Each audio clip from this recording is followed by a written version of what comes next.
Bismillahirrahmanirrahim. Assalamualaikum warahmatullahi wabarakatuh. Syukur alhamdulillahirrabbilalamin, kita bisa berjumpa lagi di channel Doa 69. Mudah-mudahan kita semuanya sehat walafiat, panjang umurnya, banyak rezekinya, dipermudah segala urusannya, dan mudah-mudahan kelak di akhirat menjadi penghuni surganya Allah subhanahu wa ta'ala.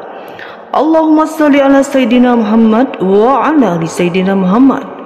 Sahabat Doa 69, pada suatu ketika di zaman Nabi Muhammad sallallahu alaihi wasallam, ada seorang pencuri yang hendak bertaubat.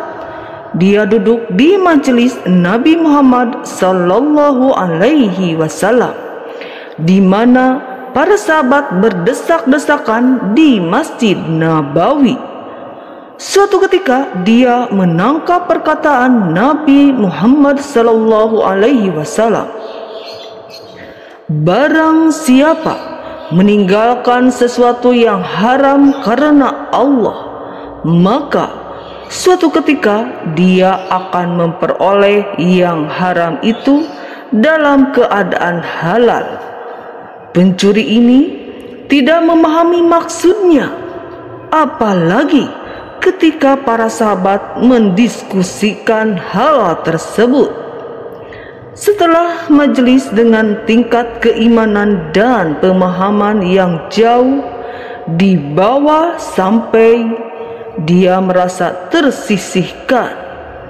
Akhirnya malam pun semakin larut, sang pencuri lapar. Keluarlah dia dari masjid demi melupakan rasa laparnya. Di suatu gang tempat dia berjalan, dia mendapati suatu rumah yang pintunya agak terbuka.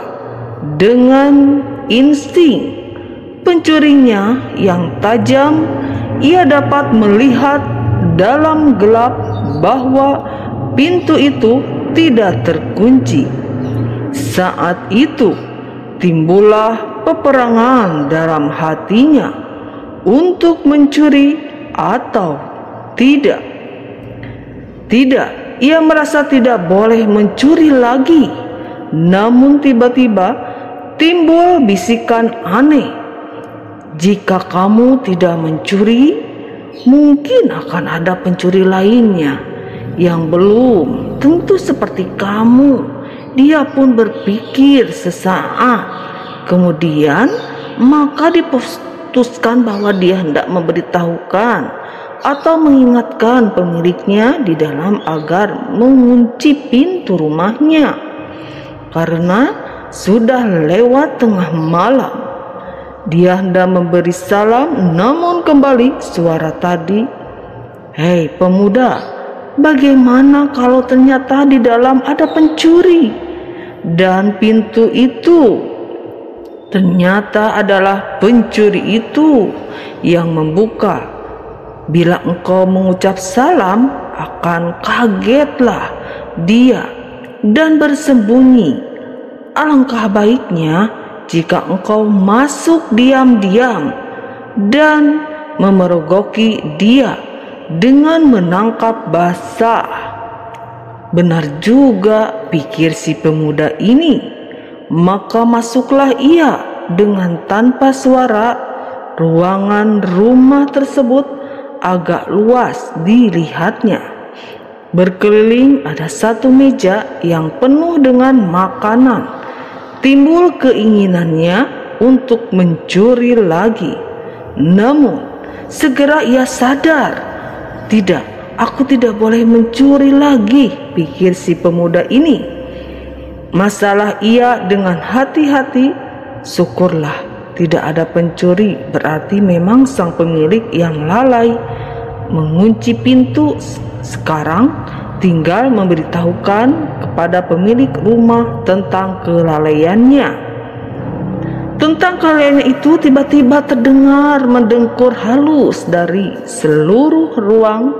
Ternyata ada yang tidur, mungkin sang pemilik, dan sepertinya perempuan cantik. Tanpa dia sadari, Kakinya melangkah mendekati tempat tidur.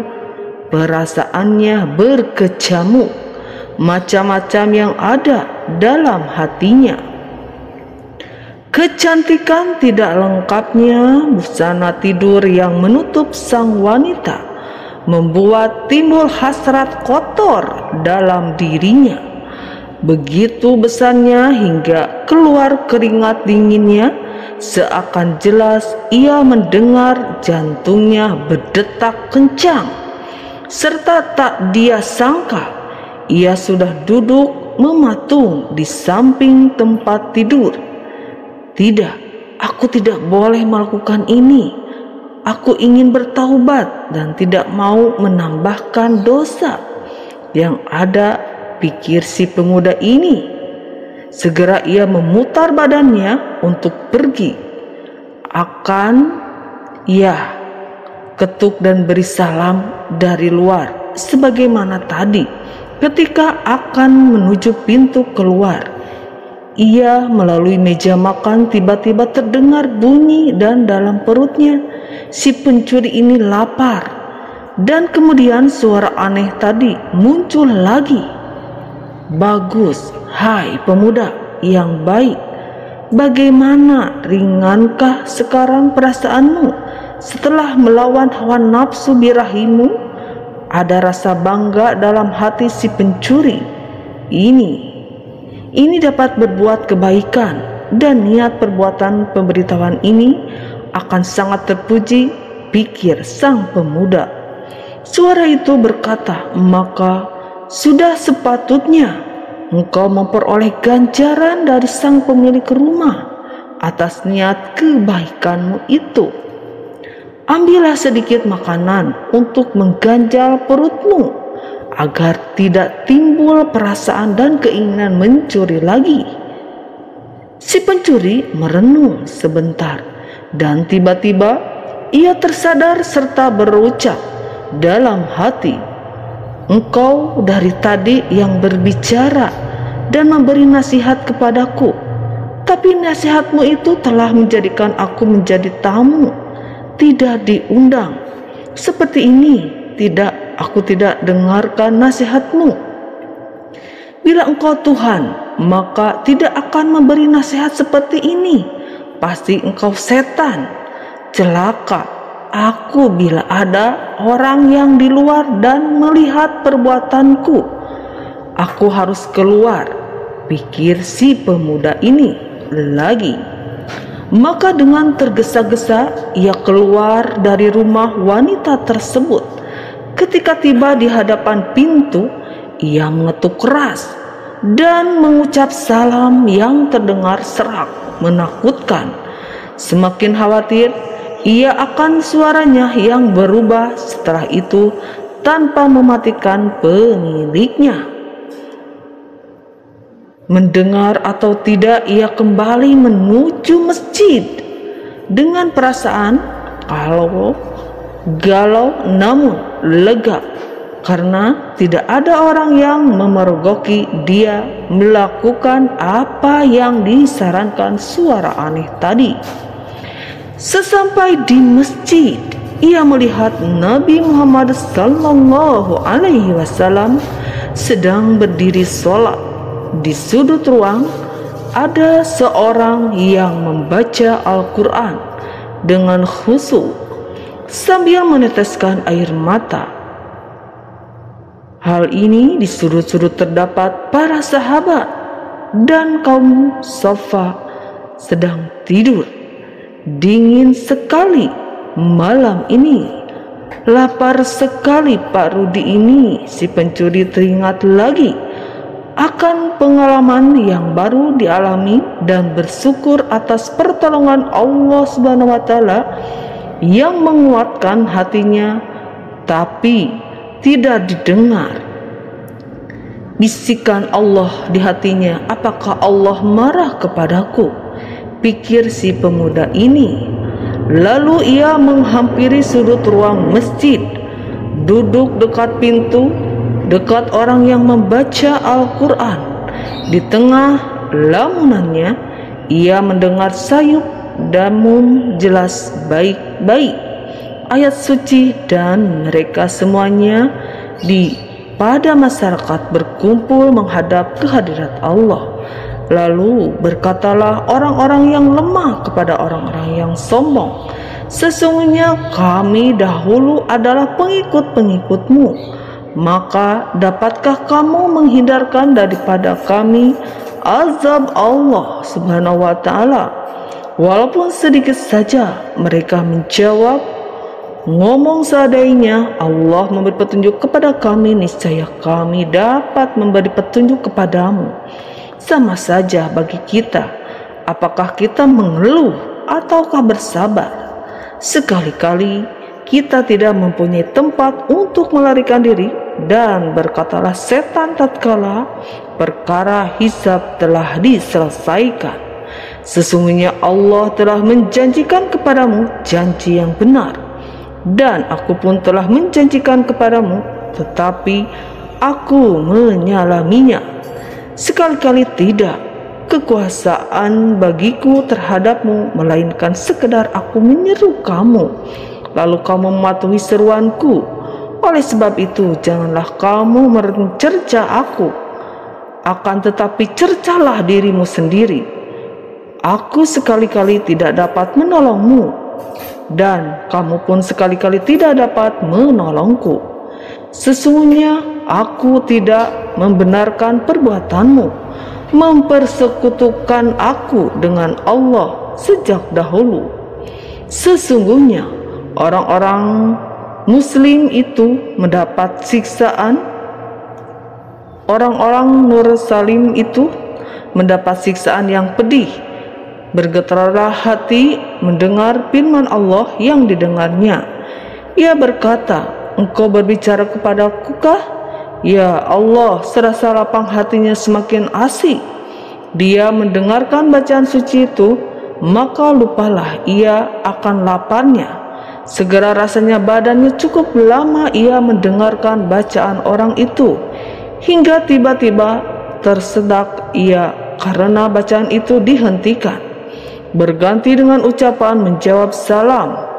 Terlihat olehnya pula bahwa pria itu menjawab salam, seorang wanita dan seorang tua yang masuk langsung menuju tempat Nabi Muhammad sallallahu alaihi wasallam sedang duduk dan berzikir.